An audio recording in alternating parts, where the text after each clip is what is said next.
My name's Robyn Lachmund. I'm the licensee and principal of R&W Real Estate. It's a franchise network, national franchise, and each office is independently owned and operated.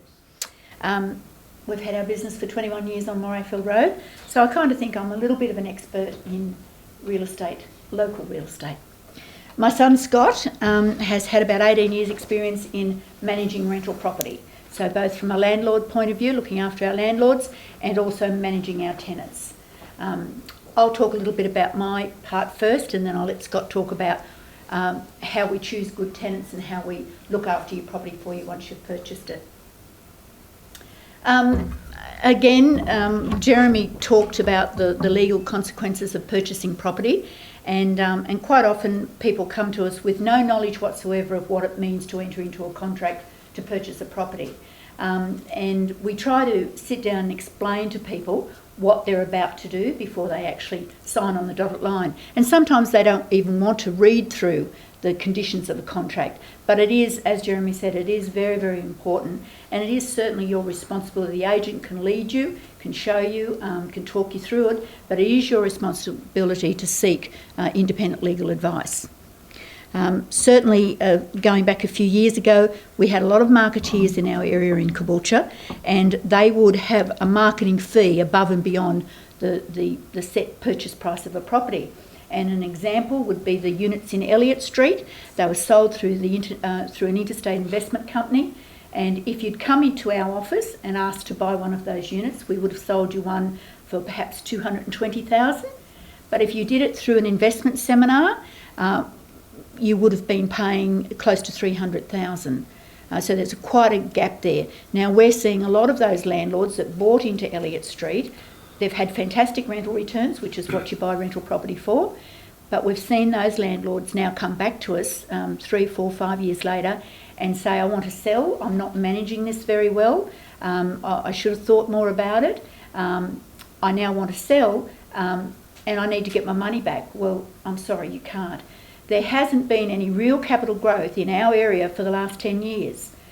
We're starting to see the market move upward again now, and that's being pushed along a little by the interstate markets, the Melbourne and Sydney market. When we see that happening down there and flourishing and high demand and less properties available for sale, you'll see the swing slowly to Queensland, and you'll see our prices start to go up a little bit. But there hasn't been that capital growth in a long, long time.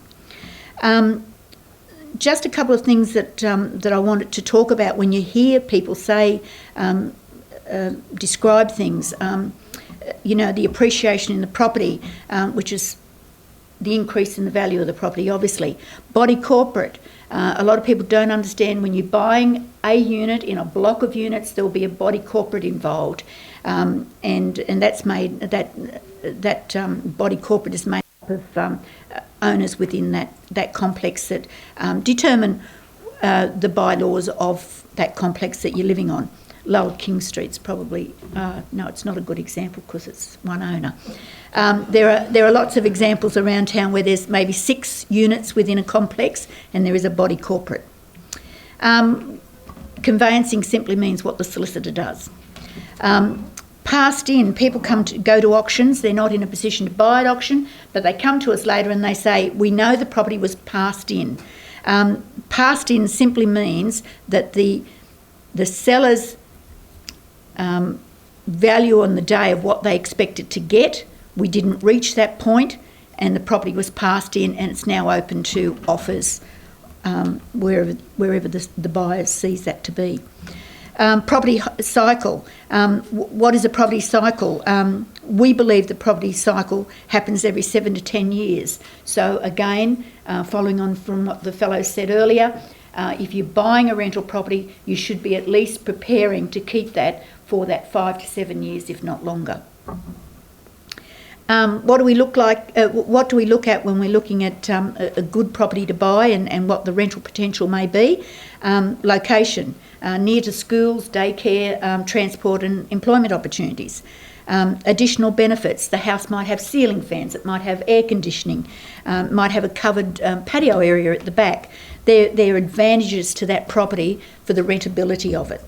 Car parking. When my grandson was only young, he could tell which properties were tenanted properties because he'd say, "Oh, look, Nan, they're parking on the lawn. They must be tenants," because that's a very visible thing that we see.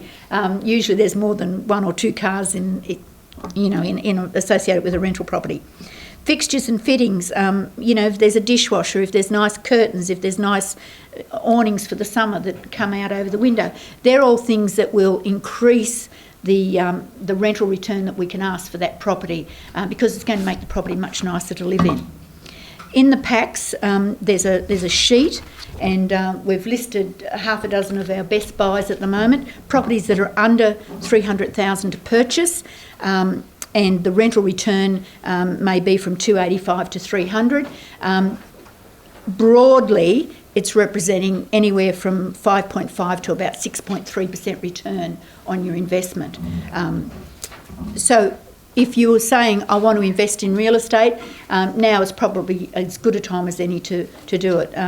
We have a favourite saying, the best time to buy real estate was yesterday, and if you were lucky enough to get in on the market yesterday, you're probably ahead of the game at the moment. But it's never too late if you're looking for the right property and you've done all the things that Jeremy talked about and David talked about and Roland talked about, setting yourself up correctly to go into that property so that it does stand alone. And if the tenant defaults in paying the rent for 1 or 2 weeks and we're in a catch-up situation, that you can afford to keep that loan going. We had a slideshow. We did. Do you want to go? I might let Scott go through the slideshow. So from my point of view, I love to talk to people about real estate, and I like to give people a very broad view of it, from the very cheapest property that you might buy to a property, say in Central Lakes, for an example, that you might be investing something like $450,000 for a nice 4-bed ensuite double garage. What type of a tenant are you going to get? You're probably going to get a family or a professional, perhaps associated with the hospital or the TAFE college, that want to be in that particular area, and they'll pay a premium in rent to have the facilities so close by. So there's horses for courses with everything that you do. If you're only looking to invest a couple of $100,000, there's certainly opportunities available there. And some of the rent returns on an investment of $200,000 can be quite substantial. It doesn't mean because it's super cheap that it's not a good investment. And there's ample opportunities available wherever you look around Caboolture. We have a lot of Sydney investors at the moment, and they come specifically looking for a postcode, and they say, I only want to look at houses in the 4506 postcode. They're learning that through seminars that they're attending in Sydney, and they're telling them where they predict the hot spots to be. And Morayfield is a hot spot. It's a few months ago it was muted as being the most desirable place in Queensland to live. Morayfield is a line in the road. One side of the street is Caboolture, one side of the street is Morayfield. So I don't prescribe to the fact that you buy a postcode. You buy where you think the house is going to be rentable. I always advise our interstate investors in particular, if they're going to buy a couple of properties, buy one in Morayfield and buy one in Caboolture. Maybe one up near the golf course or one right over near the highway. And in 2 price brackets, one might be $280,000, one might be $350,000.